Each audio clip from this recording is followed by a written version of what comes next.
So in the queries part, we have two type of queries. One is procedural query and other is non-procedural query, right? And understand what are the procedural queries. Procedural queries are basically those in which you need to specify the complete procedure, right? Procedure means you need to tell like what you are doing, right? What you are doing, and basically what you are doing. Not basically means you can say that what to do, and you can say how to do. Right. For example, you talk about the C programming language. C programming is your procedural language. Right. You need to specify first what to do. For example, what you want to do. You want to calculate the n factorial, and then also you need to specify how you will do that. You need to specify the complete procedure, every procedure. You can't implement direct functions and all. So directly. So basically procedural queries also in the same way require these two things. If you talk about the database, it should be what data retrieved from your database table, plus followed by how you have retrieved the data from your database, right? So this contains in your procedural queries, right? And these procedural queries are also called your relational algebra.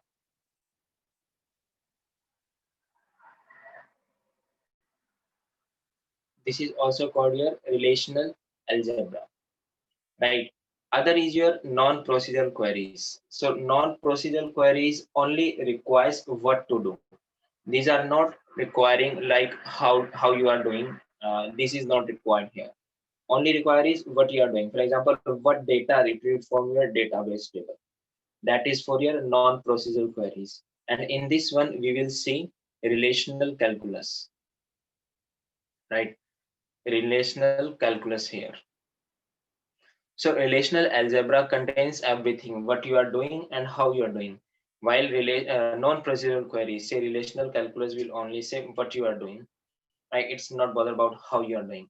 In relational calculus, probably we will see two things. One is tuple relational calculus, we say TRC, and DRC, domain relational calculus. These are important topics here. And here relational algebra. So basically when we say about algebra, definitely a term mathematics come into our account, into our mind, like we need to implement algebra here, right? So simple algebra. So in relational algebra, we will see what are the relational or say the basic operators we need to use here in our procedural queries, or say what are the operator that comes into relational algebra part, right? So in the operator part, okay, before that, one thing come into our mind, right? Since we are doing database, but why the algebra and the calculus part here, right? What's the use of this one here, right? So see, understand the thing. Your entire database, basically, right? Your entire database is actually based on, say, the building, or say the base of your database is completely on your mathematics part, right? Whatever queries you will be using, how you're accessing the data, everything, the base is your this relational algebra, or say tuple relation, or say relational calculus part is here. I remember this thing. The thing, and one more thing, like this is what these queries are. These are what we are not basically in real life executing these queries, right? It's not like you will put some algebra, say operator in the SQL, and you will get to find something. No, these queries are not basically that you will be running on. But the thing is, these queries are basically kind of behind whatever you will be writing in a structure query language. See, structure query language is your in a language in your simple English word. But when you write something, what actually things are going on behind your writing, like what logic is there?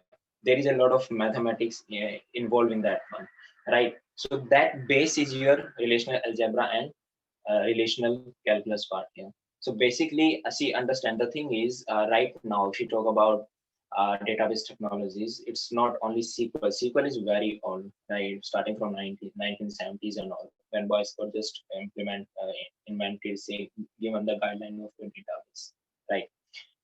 Right now, if you talk about like SQL is very less, it's not very less. Basically, it's an old technology. Right now, we are having no SQL, MongoDB, and all those DB2, IBM DB2, and all.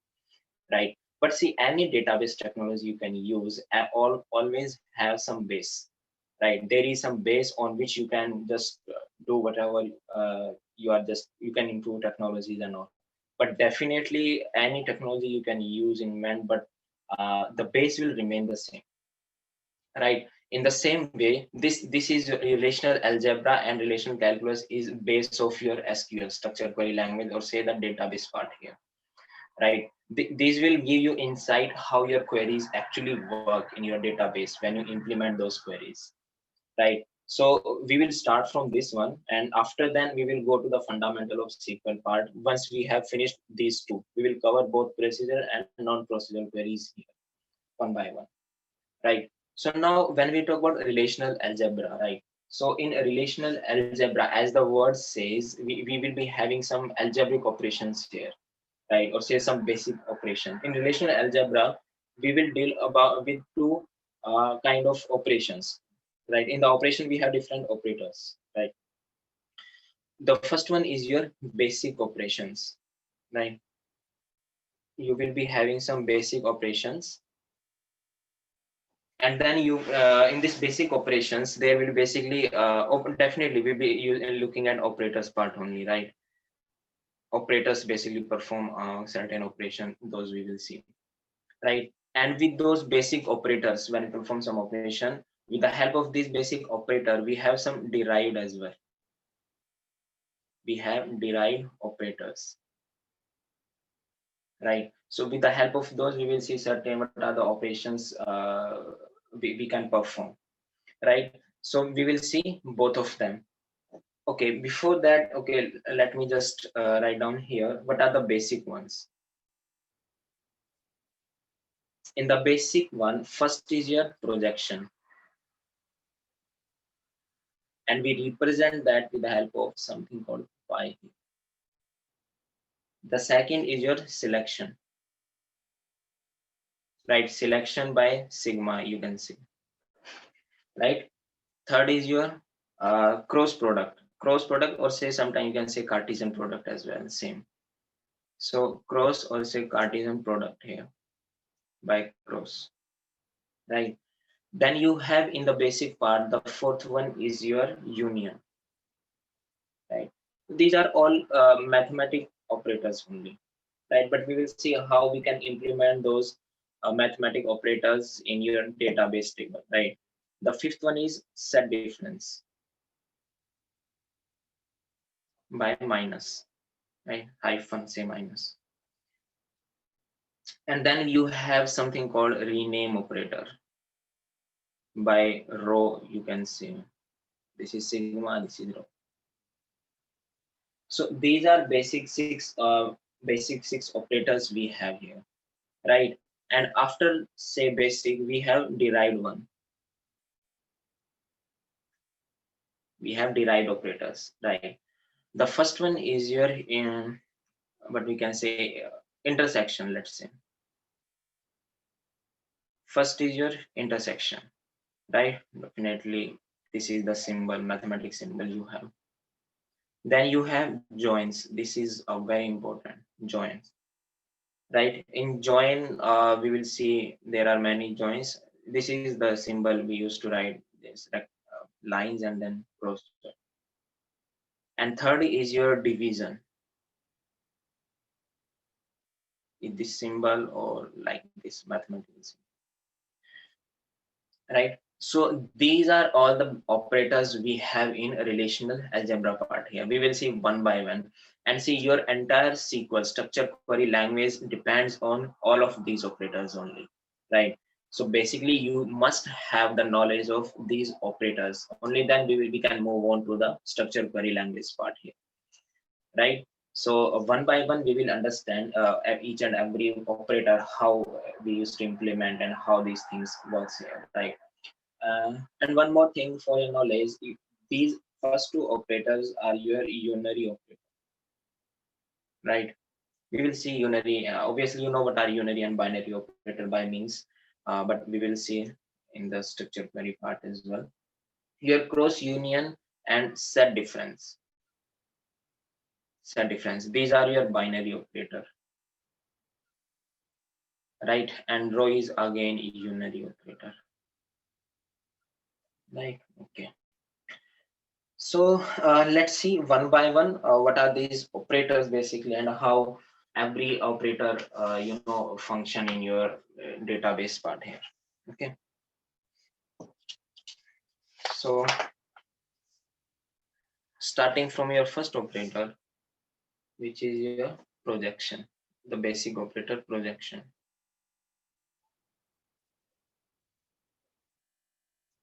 This one here, right? So as the word says, like we need to project some, right? We need to project some values here, right?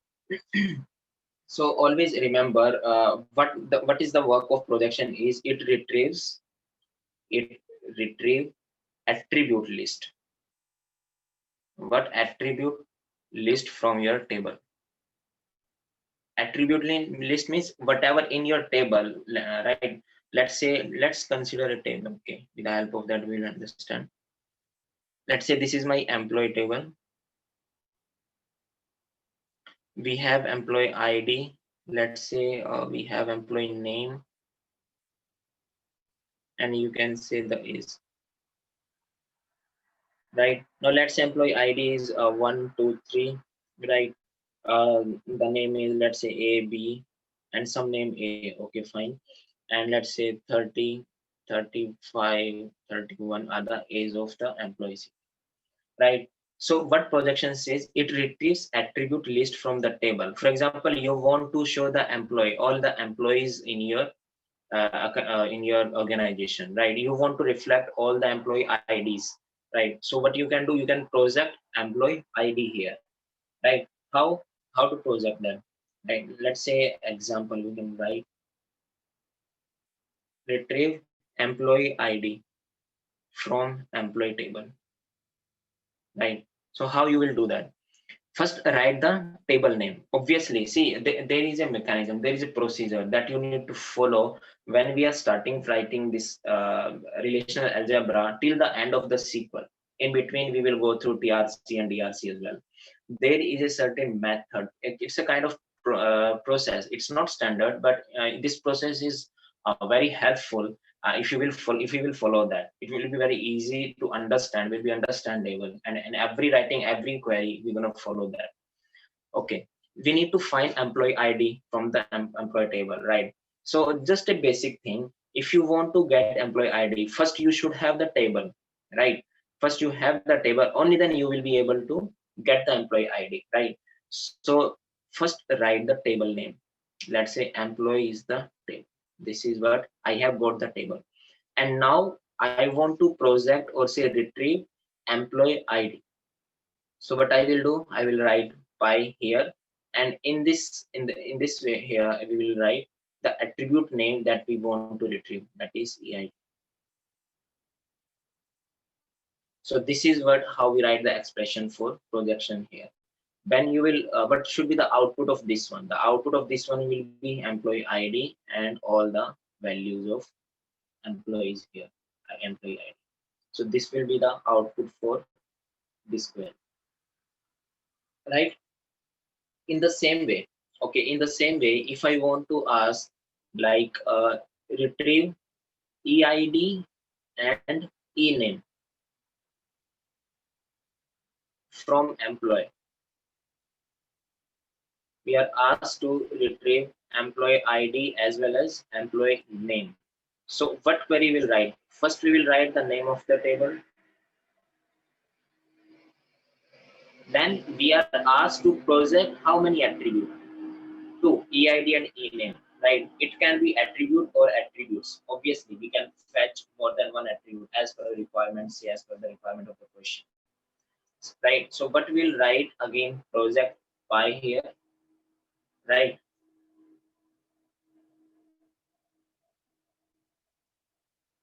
Don't go into a big write query part right now. We will do that. Okay.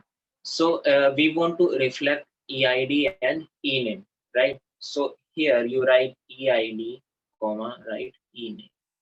That's it, right? So this is how we retrieve two attribute here with the help of projection. right? So what will be the output of this one? Obviously, we will be having EID and ename. So 1, 2, 3, A, B, A. This will be the output of our query, right? Okay, now if I ask you, you need to retrieve ename here, ename from employee. See one thing, in this table, whatever we have taken, in the ename, the employee name are what? A, B, and again A, right? So okay, first writing the query, our query will be employee. First we take the table, then we project ename. We project ename. Remember, the output will be obviously ename, but only two values. What? There will be no repetition here. So always remember, projection by default always give distinct value, unique values from the table, right? So projection always gives distinct value, distinct values from the table. Remember, there will be no repetition of your values in your table, say the attribute that you will fetch, right? And remember one more thing, this thing we will these are the analysis basically we will be going to do in every operator. The first point was the projection gives distinct values, and always remember the second point is projection always works on column, works on column. Works on column means whenever you will be asked to retrieve some column values, only then you will use that one, right? Here I want to retrieve the EIDs, ename. That's I want to retrieve the column values here. That's why we are using projection here. If you want to retrieve row, no, we cannot use projection. For that we have selection, right? Okay, one more thing. Generally, when I'm just writing this part here, this one here, right? So what it means? I'm writing the query. Does it mean my sir original? Page थोड़ा ऊपर कर दीजिए, नीचे वाली line नहीं दिख रही. Does it mean I have written till here only?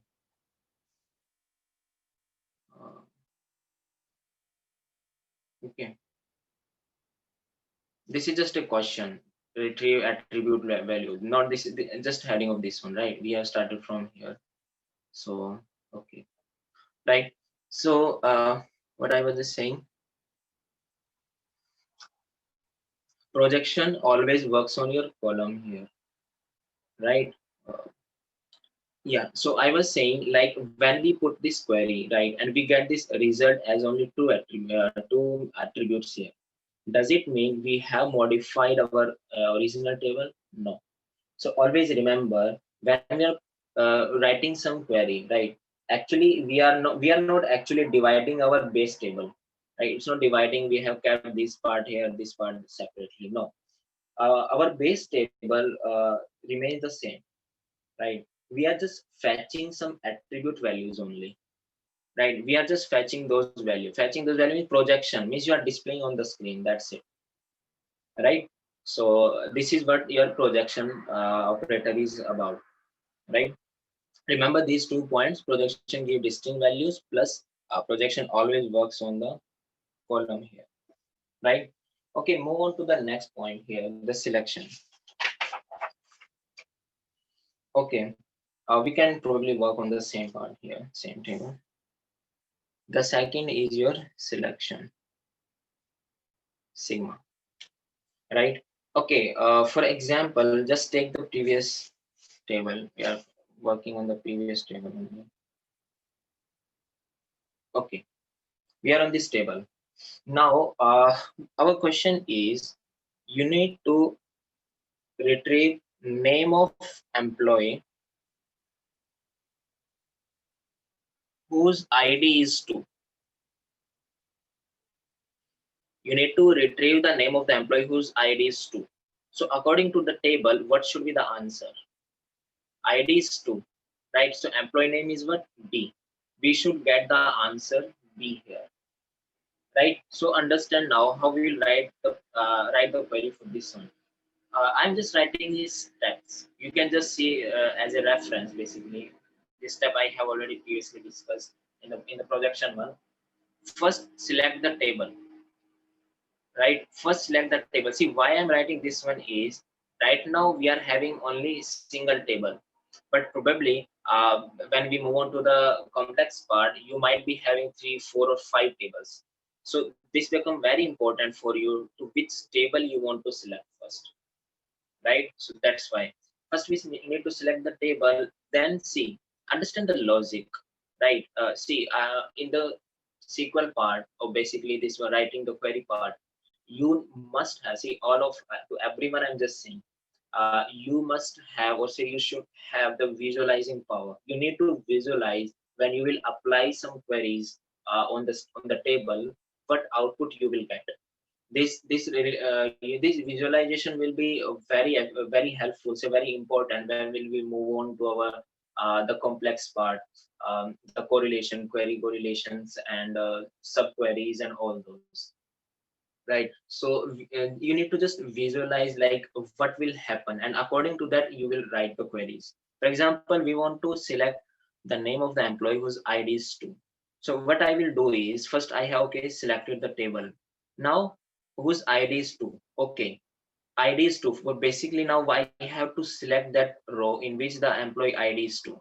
And once I have selected the row, I can reflect project the name of the employee. Yes or no? So this is what we will do. Select row. How you will select row? For that we have selection operator whose id is 2. Say something like this. And once you are selected, project name. Say employee name. Right, from the selected row, obviously. Right. Once you will perform the selection on this one, you will be have access to all the values, attribute value of this. You won't have access to these and all. Right. So okay, first write the table. Say the name of the table is employee. Okay. Now select row whose id value is 2. So write row here, right? And write eid, e underscore id equals to 2.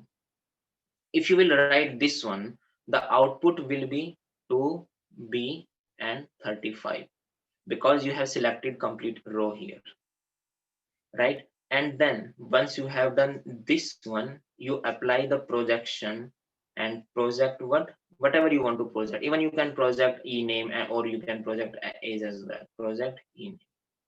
If they ask you, like, you need to tell retrieve the age of the employee whose id is 2. So what you will do, you will simply write your age here. So this is how we used to use selection operator here, right? So the point to remember is, keep this thing in mind, selection operator works on tuple.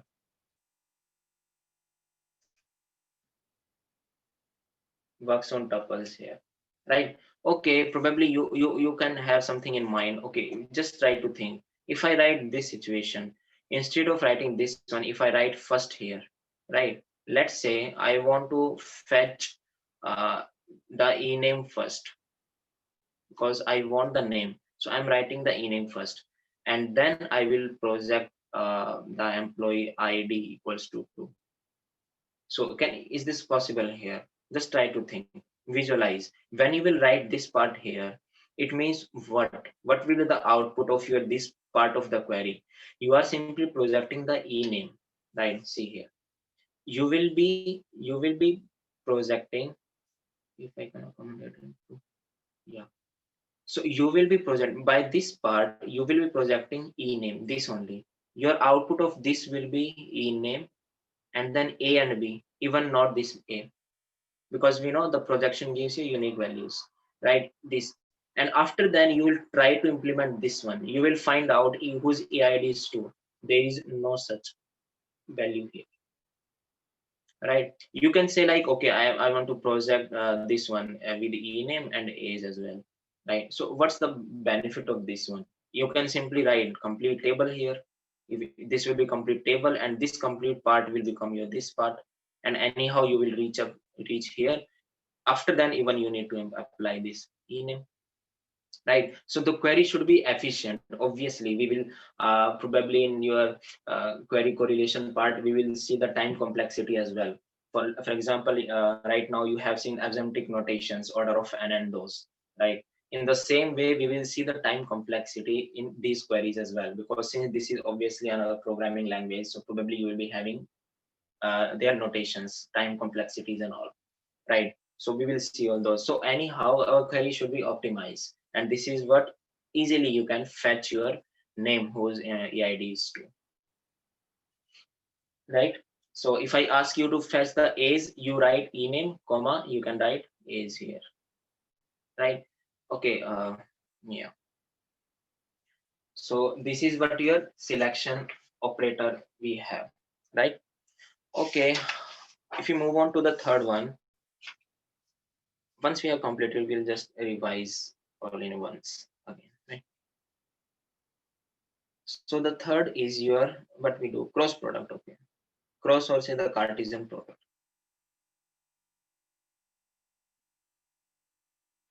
right? Remember, okay, so the cross product here, right? Why we use cross product, right? Before that, let's take an example, right? I'm taking a table whose R is the name and A, B, C, three attribute. We are familiar with this representation, right? And S, let's say C and D, right? We have included C, so probably you can understand. We are adding one attribute to the other tables inside that. It means that we are relating both of the table with the help of C attribute, right? So, okay, remember one more thing. When we are doing queries part, you are not required, say, don't bother about which should be the primary key, which should be the candidate key, super key, and all. That part is left, right? We have just left behind that one, right? We need to take care. Okay, now when we will take care of primary key and all those keys, probably in the say your normalization part, right? And in your SQL part, in the SQL part, even we will see like these are only used when we first create the table, or probably when we assign as a foreign key. Only that this is the part so far we have understood, or say we will be doing in the key part here, right? So when we are doing query, you are not required to bother about if this is the primary key, if this is the foreign key, it should be not null. It can violate the foreign integrity constraint. Don't bother about that, right? Here we need to understand the concept, right? And just try to understand. So here I'm taking R and S two tables, A, B, C, and C and D. So it means what I need to think of.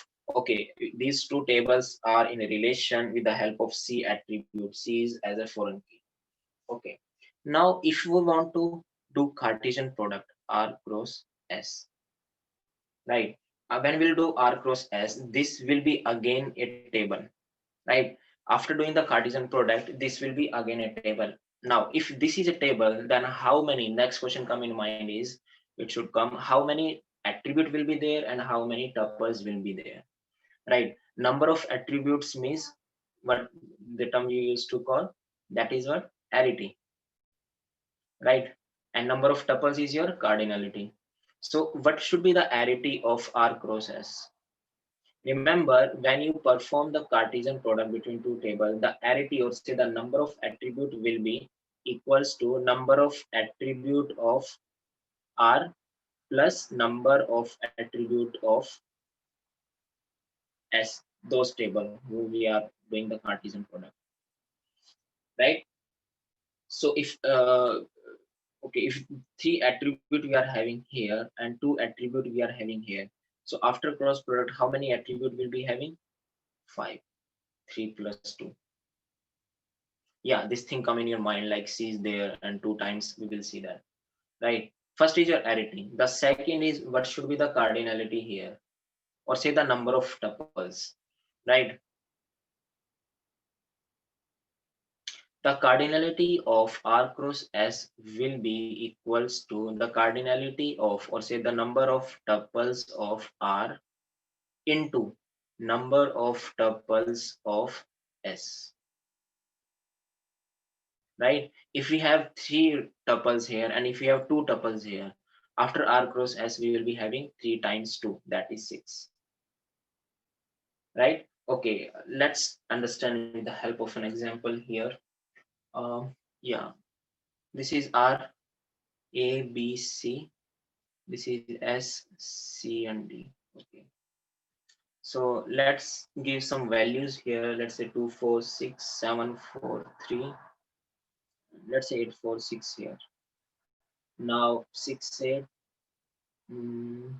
right, 6, 8, and 5, 4. Okay. Right. So let's say this is one scenario. This is just an example, right? Probably it might be, don't think of a rest of the part, right? Just try to understand here. When we'll take the real world and tables, probably you will be able to apply that. For understanding the concept, we are taking some two tables and there are some values here, right? Now we want to perform R cross S, right? So we are actually not retrieving any values from here, right? So that's why I don't bother about everything. I know if you might have some question in your mind for that. Okay, just forget that one for the timing. Now let's see what should be the result of R cross S. How many attributes will be there, and what are those? 5, right? This plus this.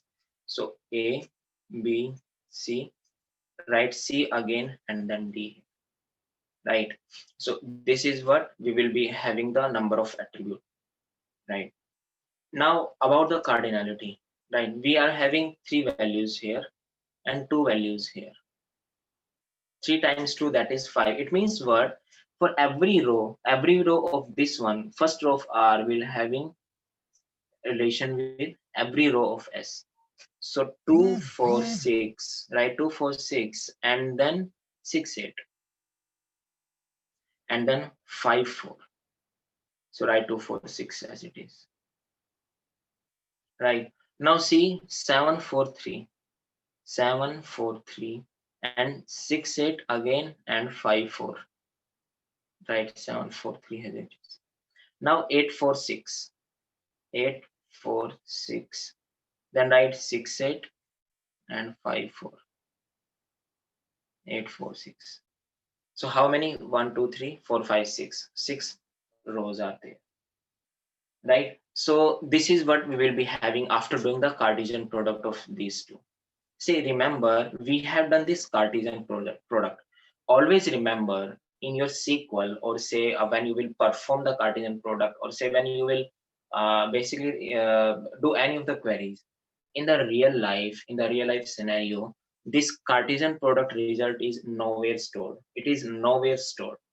In actual, you are having, see, if you visualize of your real database, in actual you are having only 2 tables.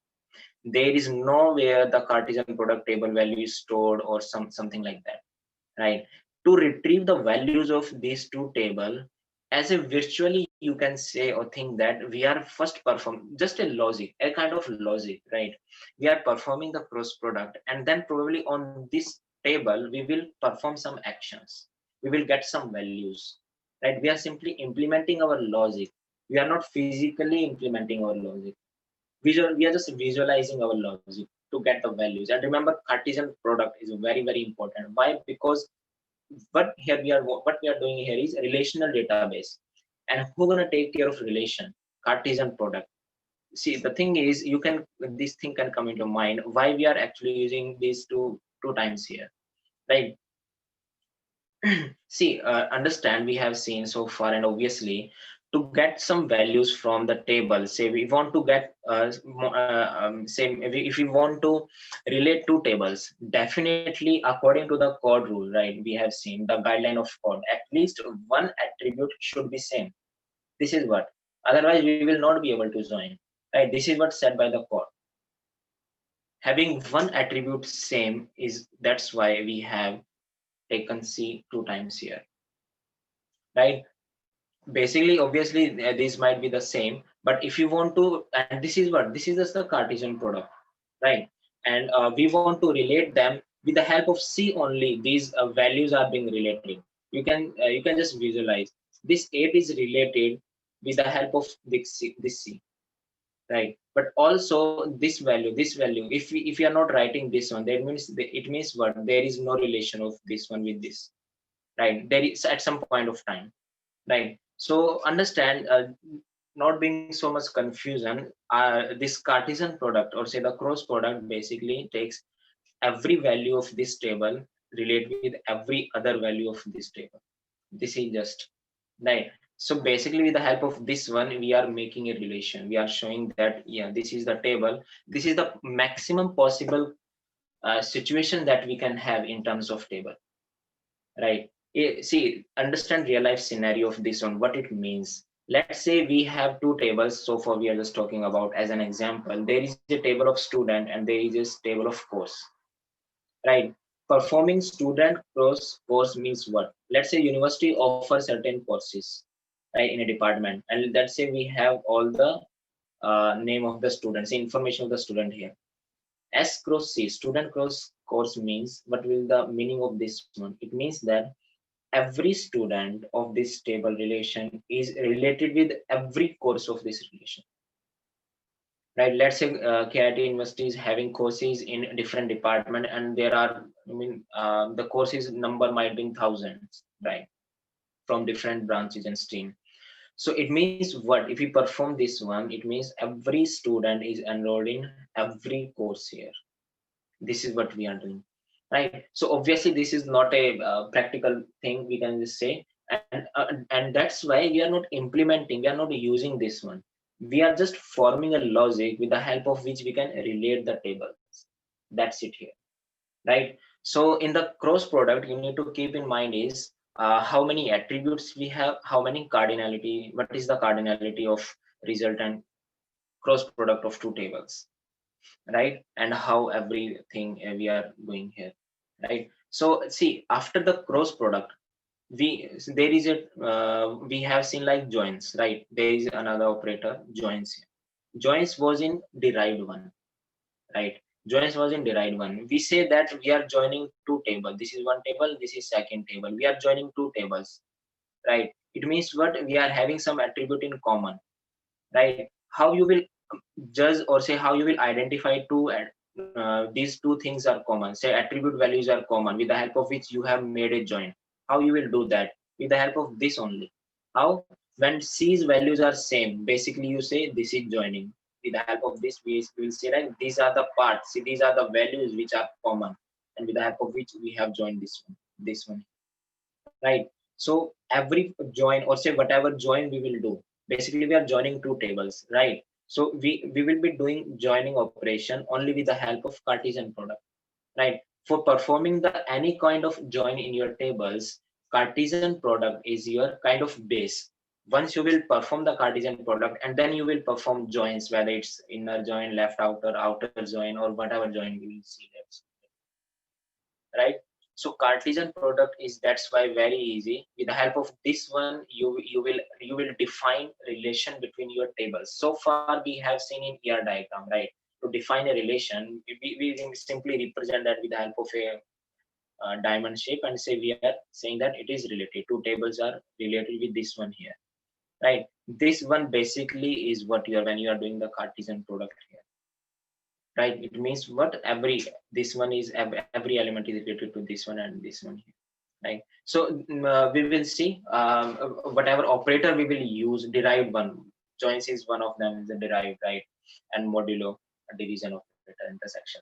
So all these operator basically will use Cartesian product, right? Joins is very important part, so that's we will see in the after this one, right? So for the timing, being not so confused and creating not so confusion, just remember what we used to do in cross product, right? We take these attribute values same, it is one, it can be two values as well. So according to that you will keep those values, right? So in the cross product, the cardinality becomes your times number of cardinality of your, say, number of tuple of your one table times number of attributes, a number of tuples of your second table, right? And the arity becomes your number of attribute of first table plus number of attributes of second table, right? Okay, there is a small question probably. Now let's say there is a situation in which you have table R is there and table S is there, right? In table R, let's say you have n distinct tuples,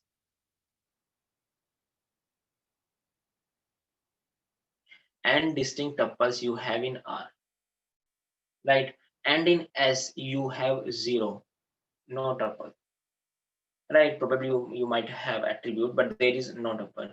When you will perform R cross S, how many, what should be the cardinality? How many tuples will be there? Number of tuples in R. No, understand. I said R cross S. We define R cross S. Why? Because we want to create a relation between every tuple of R with every tuple of S. This is our motive of performing cross product here, Cartesian product here.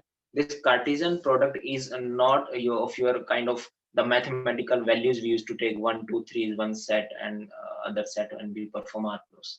Right. This is what the Cartesian product between your tables and basically your tuples here. Right. What it means again, you need to understand every tuple of R is related with every tuple of S. But if there is no tuple in R, then how you can show that there is a tuple related with S? In the sir null result, value आ जाएगी ना, suppose are में वही जो आपने जो ऊपर लिया वो ले लो और एस में नल कर दो, मतलब no, कुछ है ही in the result, if understand, just think, if you will simply write R here, it means what? There is no significance of S to S table here. It means what? Simply you are saying that okay, R is the table and R is anyhow related with itself only. So that's not possible here, right? If you want to show that there should be a relation between R and S at least, then there should be at least one row here. Only then we can show that okay, R is related to S here. If there is no relation, remember, if there is no value in your one of the table here and that is 0, in the resultant of your R cross S will be 0 only. It's not either of R or S or the table in which you have some values, right? Sir The for result instance will be empty here. Sir for instance हम S को खाली रखते हैं, S table को, और are में जो records हैं वही रखते हैं, तो क्या ऐसा पॉसिबल नहीं है कि वो हो जाए 2 4 6 नल नल, then 7 4 3 null null? No. If you are writing some values here and in some attribute you are setting null values and all those, right? Yes, Okay, sir. let me tell you. See, there is a relation R and there is a let's say table R, and right, and this is what in this R, if I'm having two values A and B, right? In A and B, if I write null here, this is one scenario. In S, I have A and B same, right? And this table is completely blank, right? So in this one, in this scenario, my cardinality is 1 here. It's not 0. But in this case, my cardinality is 0. If you write null, it means that you have cardinality. You have the values here as a null, right? So being null is not equal to this one if you leave empty here. Understand? So that's why due to this reason, you cannot specify the null value. If you are specifying the null, it means that in the S table where there is no value, there is a value of null here. It means this one. And this is not equal, never. Right? So specifying Okay. null is also a cardinality. Understand? Okay. Yes, sir.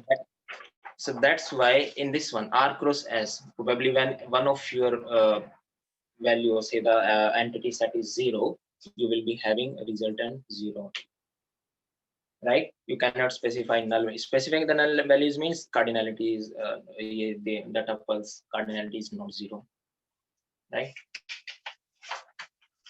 Okay, so that's fine. Probably the time is over. So far we have seen, I guess, only 3 operators. Yeah, the projection one. The projection we just saw. The projection works on your attribute. It simply reflects the attribute values here, right? And remember, it gives you distinct values, right? And works on the column, say the attribute, right? This is how you simply write. Then we saw about this one, selection part, right? We saw the selection works on your what tuples only, not on the columns, right? With the help of selection, you can select a row, say the tuple, right? and this is what the way how we used to perform the selection operator, right? Selecting the table row and then projecting the name, right? And then we saw the cross product, the Cartesian product here, right? So remember, in Cartesian product, don't be so confused, right? When you perform the Cartesian product, to solve any of the query, you need to keep these 2-3 points in your mind. That's it. The first one is, in the cross product of two tables, every record of R will be related with every record of S. This thing, see, I'm again speaking this line, because when I will perform the cross product, right, you should have in mind that every record of R is related with every record of S, right? This thing you need to keep in mind. This line is very, very important, and we will be using a lot of time in any query we will be writing. We will be using this one, right? And this is how inside this cross products Cartesian product things looks like. Arity is the sum of your each one, and cardinality is times multiple times of means the row number of row for one table times number of row for the second table, right? So this is how we perform this thing here, Cartesian. So probably after this one, in the next class, we will do this one, union set difference and the division part and all those things, right? Okay.